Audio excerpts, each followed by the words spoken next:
नमस्कार सांग मैंने आपण मानु समस्त को मो स्टोरी चैनल स्वागत। चलतु कहानीटी आरंभ करवा। नलिनी देवी मोबाइल फैमिली कहानी को आरंभ शेष जाए निश्चय शुणु। 75 वर्षीय नलिनी देवी हस खुशी भरपूर प्राचुर्य संपन्न परिवार तांकर। भगवान तांको कौनसी कथार अभाव करना। 3 पुओ 2 झील बोहू ज्वाई नाती नातुणी अण नाती नातुणी मानक मिसेले वंश तांकर 20 जन सदस्य होइजिबे। से एबे हेई जाइछंती तृतीय पीढ़ीर मूल। पुओ झील ज्वाई समस्ते नाती नातुणी माने भी उच्च शिक्षित और प्रतिष्ठित। तेणु देखिबाकू गले तांका परिवार सामाजिक प्रतिष्ठा भी बेस उच्चरे। सबु थाई एते संपर्क भितरे जीवन अतिबाहित करुथिबा नलिनी देवी एबे किंतु निजको निस्व भाबुछंती। एई किछि दिन पूर्वरु पति दिनाकर महापात्रଙ୍କ देहांत परे मानसिक स्तर रे नलिनी देवी जेमिति संपूर्ण एका हो जाइछंती। कौनसी कथारे तांकर अभाव नहीं। 3 आज्ञाधीन पुओ और बोहू, राजप्रसाद भली घर, संस्कारी नाती नातुणी, ऐश आराम सबु भावरे भितरे भितरे थाई भी पति चलीगला परे से निजकू निहाती निसंग मने करुछंती। लगुछि पतिंग सहित से जेमिति आहुरी अनेक किछि मूल्यवान जिनिस को हरई देइछंती। किछि वर्ष तले घरर समस्त दायित्व बोहू मानक उपरे न्यस्त करि देई पति पत्नी तीर्थयात्रा बाहरी जाई परस्पर सहित बेस किछि दिन एक जंजाल मुक्त समय को भोग करी पुणी सेमानकर पुराना समय को फेरी जाइथिले। हेले यात्रारू फेरु फेरु हठात दिनाकर बाबू पक्षाघात रोगरे आक्रांत होई संपूर्ण शଯ୍ୟାଶାयी हो पड़िथिले। से सिना शଯ୍ୟାଶାयी हो पड़िले किंतु नलिनी देवी निजको गोटिए कोठरी रे ही सीमित रखी देइथिले। दिन राति पतिंक पाखापाखी रही तांको केबे निसंग हेबाकू देई नथिले। मानसिक स्तर रे से तांको केबे अनुभव करई देई नथिले जे से एक अचल अक्षम व्यक्ति। सत कथा जीवन यात्रा पाई उपयुक्त साथीटीए सांगरे थिले यात्रा जेते भी कठिन हो बिल्कुल कष्ट लागेनी, बरं यात्राटी बेसुगम ओ सुखदायक लगे। पति दुनिया छाड़ी जिबा पूर्वरु नलिनी देवी को कही जाइथिले मु चलीगले भी तुमे केबे दुख करिब नाही नलिनी। जन्म मृत्यु तो जीवनर 2 ध्रुव सत्य। मनीष जन्म नेला बेले ही निज मृत्युर दिनटी को हाथ रे लेखि आसी थाए। जीवन जेते दिन थिबो प्रत्येक परिस्थिति को सहज भावरे ग्रहण करिने सरल भावरे बंचिबा ही जीवनर असल कला। आमे बहुत भाग्यवान जे आमको भगवान आशीर्वाद भावरे सुसंतान देइछंती। दुनिया रे अनेक हतभाग्य पितामाता थांती जेउ माने निज संतान मानक द्वारा ही पीड़ा पाती। हेले से दृष्टिरु आमे 2 जण बहुत भाग्यशाली। मु चलीगला परे तुमे पिलामानक सहित जीवन को आउ थरे नुआ करी भिन्न स्वादरे बंचिब। तुमको खुशी देखिले मु से पुररे थाई बहुत खुशी हेबी किंतु मते झुरी झुरी लुह गड़ाइले मो आत्मा केबे भी शांति पाइब नाही। जन्म मृत्यु जीवनर ध्रुव सत्य। हेले मोहग्रस्त मनीष पाई एई कथाटी को बुझिबा ग्रहण करिबा कौन एते सहज। नलिनी देवी से समयर जड़े शिक्षिता महिला। मैट्रिक जाए पढ़िथिले। गीता भागवत पुराण उपरे अनेक ज्ञान तांकर। परिणत बयसरे भी पढ़ा पढ़ीर रुचि रखती। जीवन तत्व को बेस बुझी पारती। हेले दीर्घ 60 वर्ष धरी जो लोकटीर हाथ धरी पाद सहित पाद मिलई बाट चलुथिले तांको वियोगरे अबा विचलित न होई केमिति रही पारिथांते।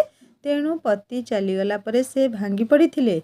हेले मृत्यु शଯ୍ୟାରେ थिबा पतिଙ୍କୁ संतुष्ट करिया पई नलिनी देवी तांको हाथ धरी शपथ नेइथिले से जेमिति चाहुचंती सेमिति ही बंचिबे। दिने जेउ हाथ धरी बेदी रे अग्नि को साक्षी रखी शपथ नेइथिले जीवन सारा तांको सहित खुशी खुशी रहिबा पई पुणी थरे सेई हाथ को धरी शपथ नेले तांको बिना खुशी रे बंचिबे बोली। पति से पुररे थाई नलिनी देवी को देखुथिले कि नाही जणा नाही। हेले ए पुररे थाई नलिनी देवी प्रत्येक मुहूर्त तांको अनुभव करुथुले। तांको खुशी करबाकू जाई जेते संभव निजको सहज करबाकू चेष्टा करुथुले। एई तो प्रेम। जनक अनुपस्थिति रे ताकू अनुभव करबा से चलीगला परे भी ता हिसाब रे बंचिबा। पतिंको कथा को रक्षा करबाकू जाई तांको शेष इच्छा को सम्मान देबाकू जाई निजको कष्ट हेले भी निजको यथा संभव सहज करिया पई चेष्टा करुथुले नलिनी देवी। ତେଣୁ ମନେ ମନେ ସ୍ଥିର କରିଥିଲେ ଜୀବନର ଆଉ କେତେଟା ବର୍ଷ କଟେଇ ଦେବେ ମାନଙ୍କ ଗହଣରେ। ସବା ସାନ ପୁଅର ପୁଅଟିକୁ ଛାଡ଼ିଦେଲେ ଆଉ ସବୁ ନାତି ନାତୁଣୀ ତ ବଡ଼ ହେଇ ସାରିଥିଲେ। ସେମାନଙ୍କ ଭିତରୁ 2 ଜଣ ବାହା ସାହା ହେଇ ବାପା ମା ବି ହେଇ ସାରିଛନ୍ତି। ନଳିନୀ ଦେବୀ ମନେ ମନେ ସ୍ଥିର କଲେ ସେଇମାନଙ୍କ ପିଲାମାନଙ୍କ ସହିତ ସେ ପୁଣି ଥରେ ନିଜ ଶୈଶବକୁ ଫେରିଯିବେ ଶେଷ ନିଶ୍ୱାସ ପର୍ଯ୍ୟନ୍ତ। ଏଇ କିଛି ବର୍ଷ ହେଲା ଶଯ୍ୟାଶାୟୀ ପତିଙ୍କ ସେବା ଯତ୍ନରେ ନଳିନୀ ଦେବୀ ଏମିତି ମଗ୍ନ ହେଇଯାଇଥିଲେ ଯେ ସେ ସମ୍ପୂର୍ଣ୍ଣ ଭୁଲି ଯାଇଥିଲେ ନିଜକୁ, ନିଜ ଚତୁଃପାର୍ଶ୍ୱକୁ। ପତିଙ୍କ ସେବା ହିଁ ତାଙ୍କ ପାଇଁ ତପସ୍ୟା ହେଇଯାଇଥିଲା। ପ୍ରାୟ 6 ବର୍ଷ ସେଇ ତପସ୍ୟାରେ ସେ ମଗ୍ନ ଥିଲେ। ଦେବୀ ସତୀ ମହାଦେବଙ୍କୁ ପାଇବା ପାଇଁ 12 ବର୍ଷ ତପସ୍ୟାରେ ମଗ୍ନ ଥିଲେ। ହେଲେ ନଳିନୀ ଦେବୀ ପତିଙ୍କୁ ଭଲରେ ଭଲରେ ବିଦାୟ ଦେବା ପାଇଁ ତପସ୍ୟାରେ ମଗ୍ନ ଥିଲେ। ସେ ଏକ ପତିବ୍ରତା ନାରୀ ଥିଲେ।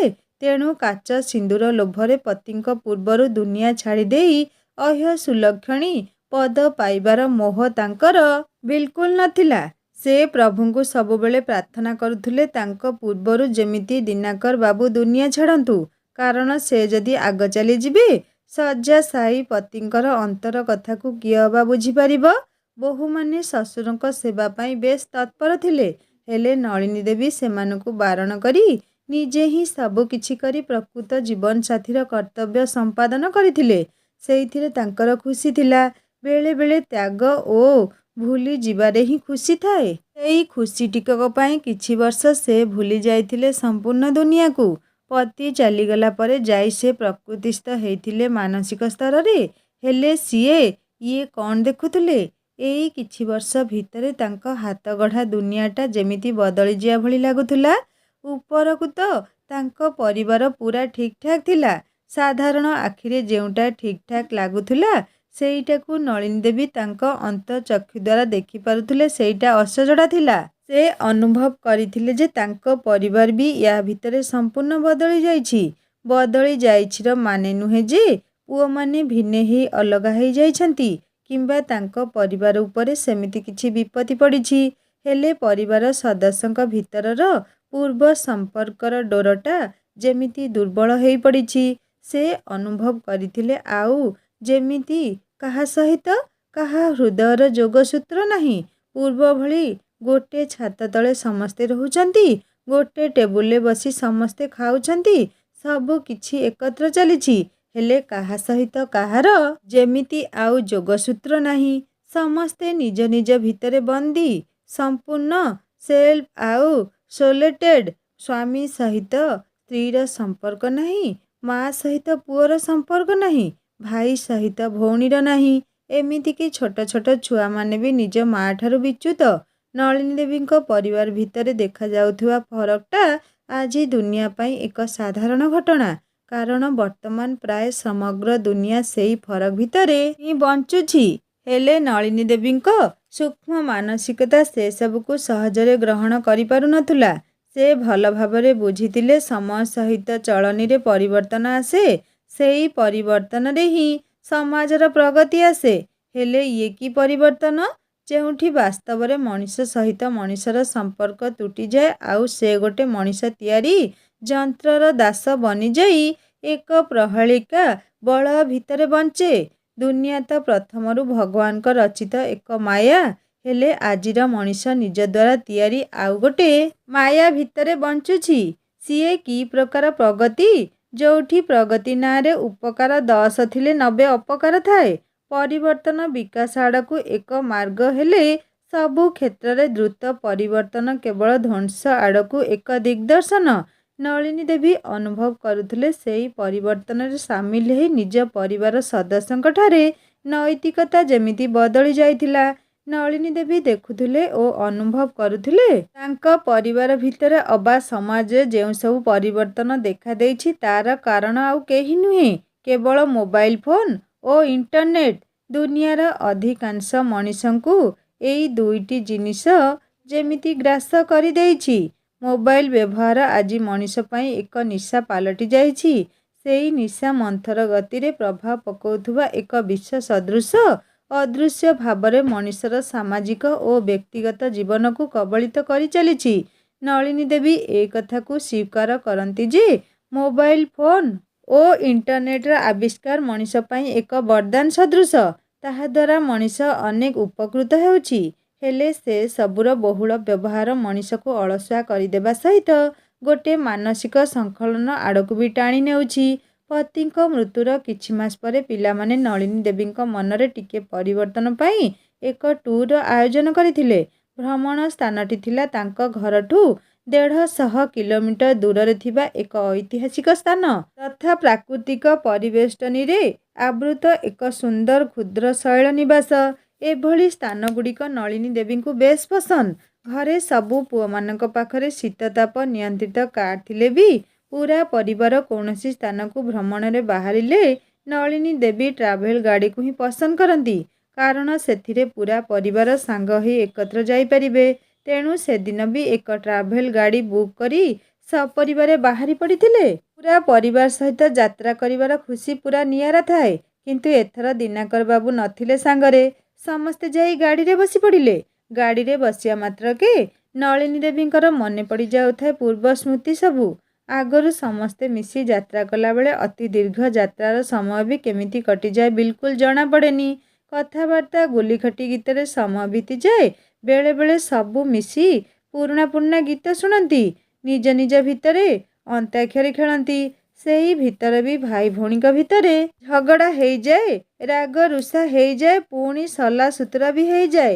କୁନି କୁନି ନାତି ନାତୁଣୀମାନେ ପାଖରେ ବସି ନଳିନୀ ଦେବୀଙ୍କୁ ଗପ କହିବା ପାଇଁ ଅଳି କରନ୍ତି। ନଳିନୀ ଦେବୀ ବି ସେଇ ଗାଡ଼ି ଭିତରେ ବସି ନିଜ ଗପର ପେଡ଼ି ଖୋଲି ଦିଅନ୍ତି।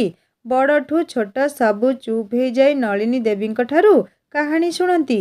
ସାନ ପୁଅ ବିବେକ କହେ, ଯାହା ହେଉ ଏତେ ଦିନ ପରେ ପିଲାମାନଙ୍କ ବାହାନାରେ ବୋଉଠୁ ଗପ ଶୁଣିବାକୁ ମିଳିଲାନି ଯେ ମୁଁ ପୁଣି କିଛି ସମୟ ପାଇଁ ପିଲାଦିନକୁ ଫେରିଗଲି। ନିର୍ଦ୍ଦିଷ୍ଟ ସ୍ଥାନରେ ପହଞ୍ଚିବା ପର୍ଯ୍ୟନ୍ତ ଗାଡ଼ି ଭିତରେ ସେମିତି ମଜାମସ୍ତି ଚାଲିଥାଏ। କେତେବେଳେ ସମୟ ସରିଯାଏ, ଗନ୍ତବ୍ୟ ସ୍ଥାନ ଆସିଯାଏ ବିଲକୁଲ ଜଣାପଡ଼େନି। ତେଣୁ ସପରିବାରେ ସାଙ୍ଗ ହୋଇ ଯାତ୍ରା କରିବାର ମୁହୂର୍ତ୍ତ ଗୁଡ଼ିକ ବି ମିଠା ସ୍ମୃତି ହେଇ ରହିଯାଏ। ହେଲେ ଏଥର ଯାତ୍ରା ବେଳେ ନଳିନୀ ଦେବୀ ଲକ୍ଷ୍ୟ କରୁଥିଲେ ସେଦିନର ଯାତ୍ରା ପୂରା ଭିନ୍ନ ଥିଲା। ସମସ୍ତେ ଗାଡ଼ିରେ ବସି ନିଜ ନିଜ ମୋବାଇଲ ଫୋନ୍ରେ ବ୍ୟସ୍ତ ଥିଲେ।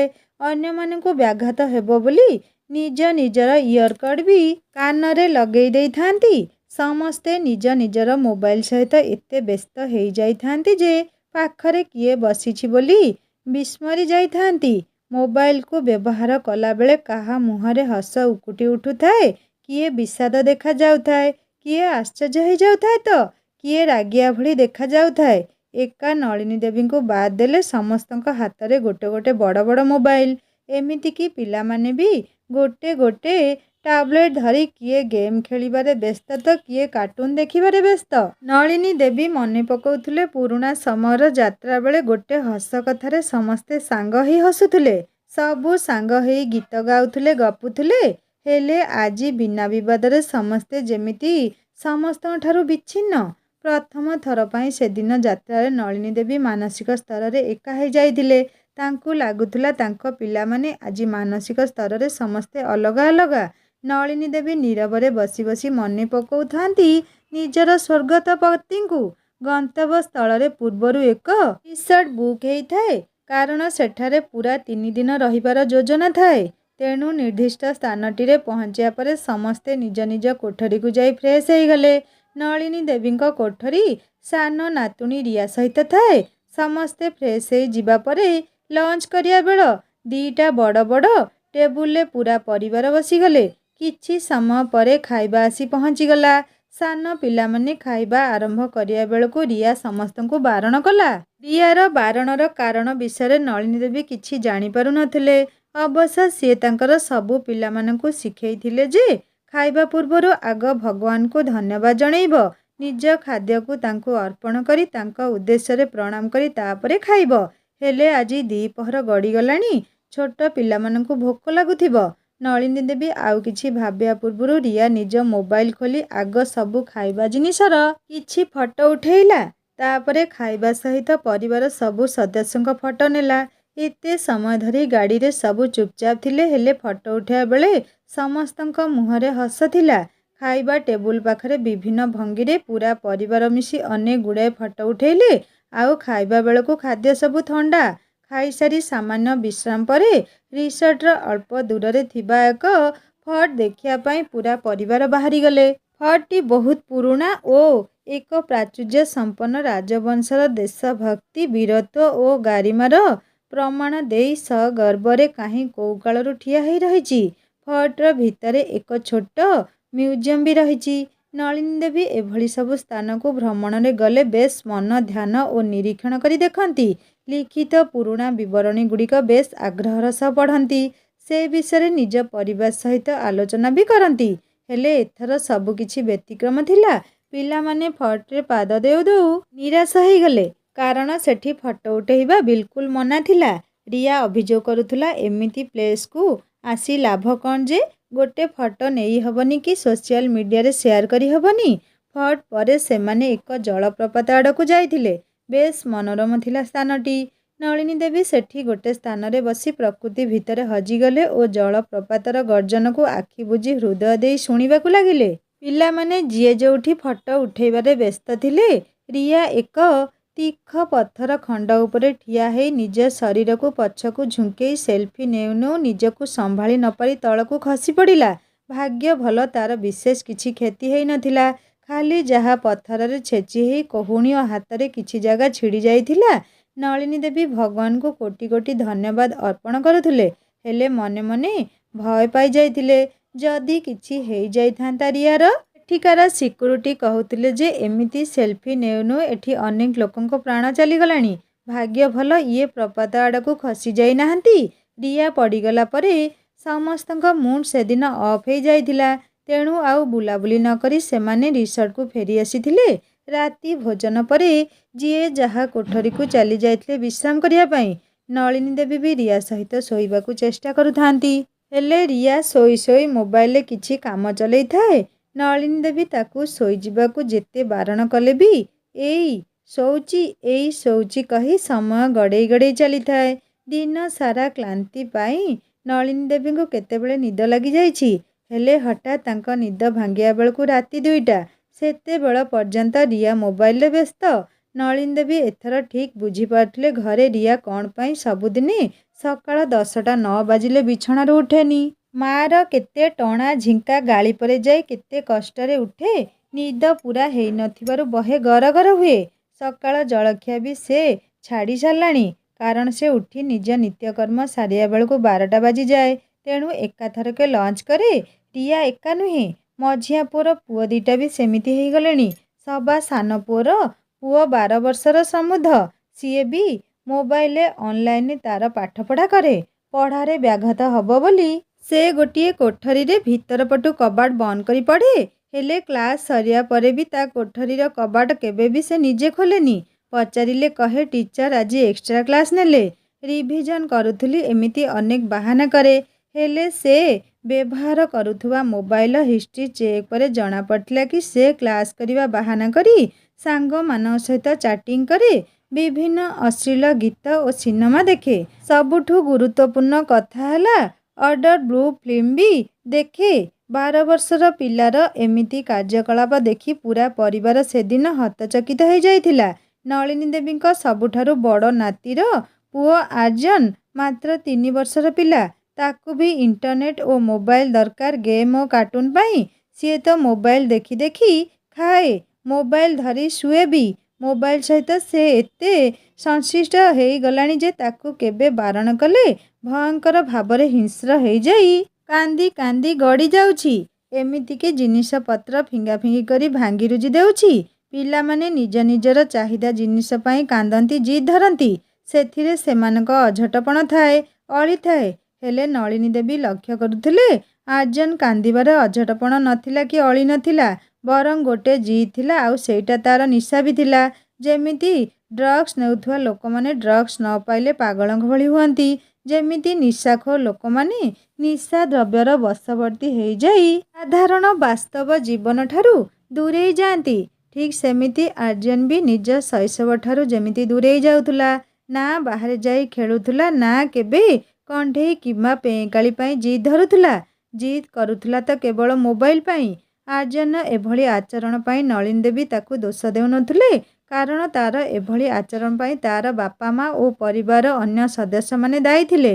ନିଜେ ତ ସବୁବେଳେ ମୋବାଇଲ ଭିତରେ ବୁଡ଼ି ରହୁଛନ୍ତି। ତେଣୁ ପିଲାଙ୍କୁ ସମୟ ଦେବାକୁ, ତା' ସହିତ ଖେଳିବାକୁ, ତାକୁ ବୁଲେଇ ବୁଲେଇ ପ୍ରଜାପତି, ଚଢ଼େଇ, ଗଛଲତା, ଫୁଲ କିମ୍ବା ଆକାଶର ଜହ୍ନତାରା ଦେଖେଇ ଦେଖେଇ ଖୋଇବାକୁ କାହା ପାଖରେ ଅବା ସମୟ ଅଛି? ବାସ୍, ପିଲା ହାତରେ ଗୋଟେ ମୋବାଇଲ ଧରେଇ ଦିଅ। ସେ ମୋବାଇଲ ଧରି ନିଜକୁ ଭୁଲିଗଲା ପରେ ତାକୁ ଖୁଆଇଦେବା ଭାରି ସୁବିଧା ହୁଏ।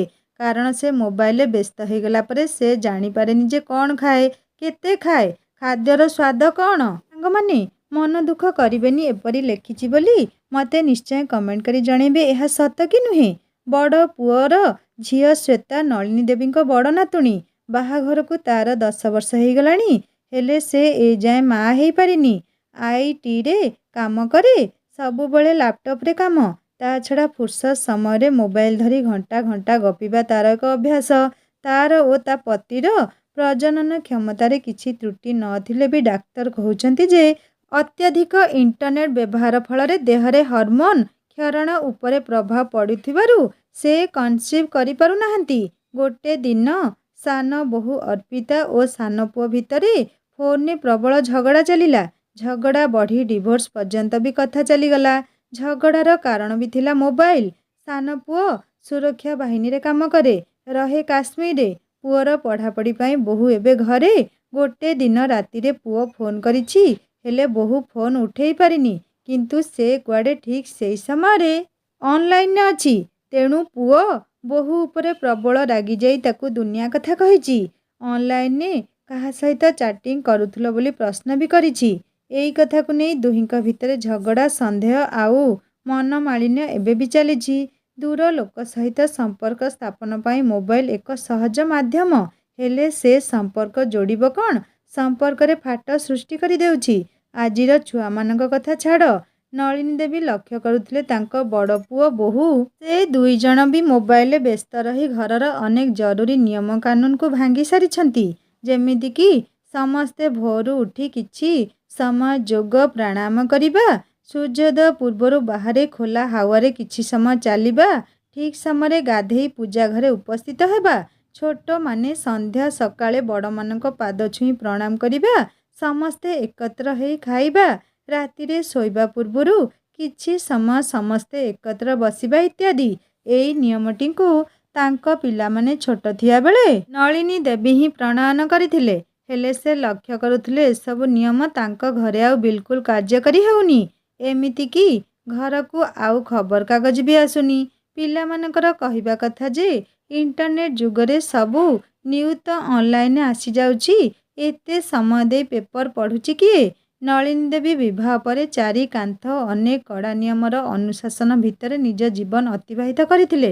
କିନ୍ତୁ ନିଜେ ଶାଶୁ ହେଲା ପରେ ଅନେକ ଅନାବଶ୍ୟକ ଅନୁଶାସନର ଶୃଙ୍ଖଳକୁ ଢିଲା କରିଦେଇ ବୋହୂମାନଙ୍କୁ ପ୍ରଚୁର ସ୍ୱାଧୀନତା ଦେଇଥିଲେ। ନିଜ ପିଲାମାନଙ୍କୁ ଅନାବଶ୍ୟକ ପୁରୁଣା ଚଳଣି ଭିତରେ ବାନ୍ଧି ରଖିବାକୁ କେବେ ଚାହୁଁନଥିଲେ। ବରଂ ନିଜେ କିଛି ପାଦ ସେମାନଙ୍କ ଚଳଣି ଆଡ଼କୁ ପାଦ ବଢ଼େଇ ଦେଇ ସେମାନଙ୍କ ସହିତ ସାମିଲ ହେଇ ଯାଉଥିଲେ। ତେଣୁ ବୋହୂମାନେ କେବେ ଅନୁଭବ କରିନଥିଲେ ଯେ ସେମାନେ ବାପଘର ଛାଡ଼ି ଶାଶୁଘରେ ଥିଲେ ବୋଲି। ଆଉ ନାତି ନାତୁଣୀମାନଙ୍କର ସେ ଜେଜେମା ନଥିଲେ ତ ବେଷ୍ଟ ଫ୍ରେଣ୍ଡ ଥିଲେ। ତେଣୁ ପିଲାମାନେ କହନ୍ତି, ଆମ ଜେଜେମା ଦୁନିଆର ବେଷ୍ଟ ଜେଜେମା, ପୁରା ଅପ୍ ଟୁ ଡେଟ୍। କାରଣ ଜେଜେମା ତାଙ୍କର ହିନ୍ଦୀ ଇଂରାଜୀ କହିପାରେ। ଯେହେତୁ ତାଙ୍କର ପଢ଼ିବା ଏକ ସଉକ ଥିଲା, ତେଣୁ ଦେଶ ବିଦେଶର ଖବର ବି ତାଙ୍କୁ ଅଗୋଚର ନଥିଲା। ସେଇଥିପାଇଁ ଇତିହାସ, ଭୂଗୋଳ, ରାଜନୀତି ବିଷୟରେ ତାଙ୍କୁ ବେଶ ଜଣାଥାଏ। ସେ ସବୁ ମାମଲାରେ ତାଙ୍କଠାରୁ ଉଚ୍ଚ ଶିକ୍ଷିତ ବୋହୂମାନଙ୍କ ଠାରୁ ବି ସେ କେଇପାଦ ଆଗରେ ରହନ୍ତି। ଜୀବନ ବଢ଼ି ବଢ଼ି ଚାଲେ। ମଣିଷ ଯେତେ ଆଗକୁ ଚାଲେ ସମୟକୁ ବି ବଦଳୁଥିବାର ଦେଖେ। ତେଣୁ ସେ ବି ତା'ର ରୂପରଙ୍ଗ ବଦଳାଏ। ତେଣୁ ପିଢ଼ି ପରେ ପିଢ଼ିମାନଙ୍କ ମାନସିକତାରେ ଟିକେ ଅନ୍ତର ଦେଖାଦିଏ, ଏଇଟା ତ ସ୍ୱାଭାବିକ। ହେଲେ ବର୍ତ୍ତମାନ ନଳିନୀ ଦେବୀ ଏମିତି ଏକ ସମୟକୁ ସାମ୍ନା କରୁଥିଲେ ତାଙ୍କ ଭଳି ସ୍ୱାଧୀନ ଚେତା ମଣିଷ ବି ସେ ସମୟ ସହିତ ତାଳ ଦେଇ ଚାଲିପାରୁନଥିଲେ। ତାଙ୍କ ଆଖି ସାମ୍ନାରେ ଏମିତି ଗୋଟେ ସମୟ ପ୍ରବାହିତ ହେଉଥିଲା, ତାଙ୍କୁ ଲାଗୁଥିଲା ତାଙ୍କ ସମସ୍ତ ଆଗାମୀ ପିଢ଼ି ସେଇ ସ୍ରୋତ ଭିତରେ ଅସହାୟ ତୃଣ ଖିଅ ଖଣ୍ଡେ ଖଣ୍ଡେ ଭଳି ଭାସି ଚାଲିଛନ୍ତି। ଆଉ ସେ ଭାସିବାର ଦୃଶ୍ୟକୁ ସେ କେବଳ ଅସହାୟ ହେଇ ଦେଖି ଚାଲିଛନ୍ତି। ରିୟାର ପଡ଼ିଯିବାକୁ ନେଇ ନଳିନୀ ଦେବୀ ମୋବାଇଲ ଓ ଇଣ୍ଟରନେଟ୍ ବ୍ୟବହାର ବିଷୟରେ ନିଜେ ବିଶ୍ଳେଷଣ କରୁଥିଲେ। ଏହାର ବ୍ୟବହାର କେତେ ଲାଭଜନକ ଓ କେତେ କ୍ଷତିକାରକ ସେହି ବିଷୟରେ ଚିନ୍ତା କରୁଥିଲେ। ମୋବାଇଲ ଓ ଇଣ୍ଟରନେଟ୍ର ଉପକାରିତାକୁ ସେ ଏଡ଼େଇ ଦେଇପାରୁନଥିଲେ, ହେଲେ ସାମାଜିକ ଓ ବ୍ୟକ୍ତିଗତ ଜୀବନରେ ଏହାର ବହୁଳ ବ୍ୟବହାର ଫଳରେ ଏହାକୁ ପ୍ରଭାବକୁ ସେ ଗ୍ରହଣ କରିପାରୁନଥିଲେ।